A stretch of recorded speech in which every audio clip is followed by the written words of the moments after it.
सहकार चळवळ आज महाराष्ट्रामध्ये उभी राहिली, गेली अनेक वर्ष उभी राहिली.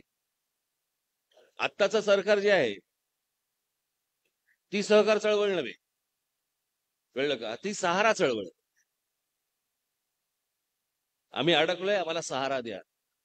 त्याच्यामुळे ती सहकार चळवळ नाही की सगळ्यांनी एकत्र येऊन सरकार सांभाळायचं. ती ही सरकार चळवळ नाही.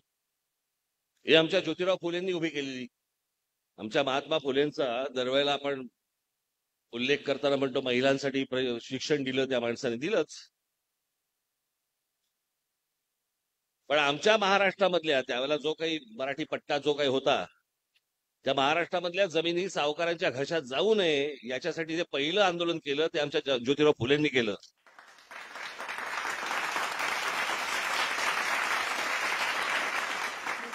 त्याला मी जर चुकत नसेल तर इंग्रज लोक दख्खन राईट म्हणायचे. आपल्याकडे आता पुणे बिण्याला आहे ना तुमचं डेक्कन जिमखाना वगैरे, मूळ शब्द दक्षिण,